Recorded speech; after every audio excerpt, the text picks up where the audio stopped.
Shut. Read by George Saunders. I know a guy who fantasizes all the time.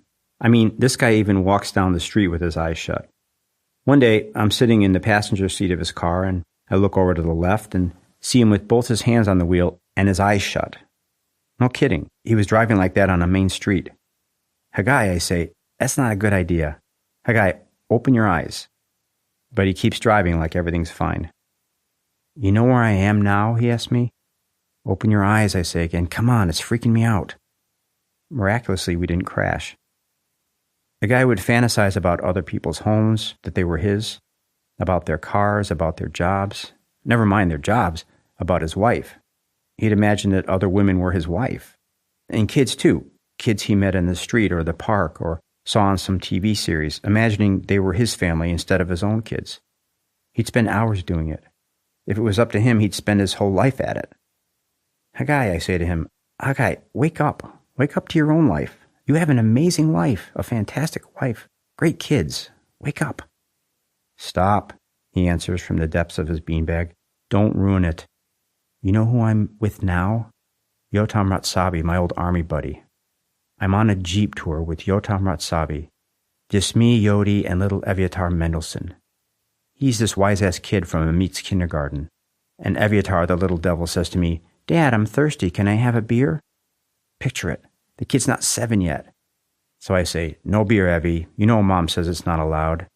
His mom, my ex, I mean, Roni Yedidia from high school, beautiful as a model, but tough as nails. Haggai, I say, he's not your kid, and she's not your wife. You're not divorced, man. You're happily married. Open your eyes. Every time I bring the kid home to her, I get a hard-on, he says, like he doesn't hear me. A hard-on as big as a ship's mast. She's beautiful, my ex, beautiful but tough. And that toughness is what gives me a hard-on. She's not your ex, I say, and you don't have a hard-on. I know what I'm talking about. He's a meter away from me in his shorts. No hard-on there. We had to split, he says. I hated being with her, and she hated being with herself, too. Haggai, I plead, your wife's name is Carney. And yes, she's beautiful. But she's not tough. Not with you. His wife is really soft. She has the gentle soul of a bird and a big heart. She feels for everybody. We've been together for 9 months now. Haggai starts work early, so I go to see her at 8:30, right after she drops the kids off at kindergarten. Rona and I met in high school, he goes on. She was my first, and I was hers. After the divorce, I fucked around a lot, but none of the women even came close to her. And you know, at least from a distance, she looks like she's still alone. If I found out she has someone, it would shatter me, even though we're divorced and all. Shatter me into pieces. I just wouldn't be able to take it. None of the other women mean anything, just her. She's the one who's always been there. Haggai, I say, her name's Carney, and no one's with her. You're still married. No one's with Rona either, he says, and licks his dry lips. No one. I'd kill myself if there was. Carney comes into the apartment now, carrying an AM/PM bag. She tosses a casual hi in my direction.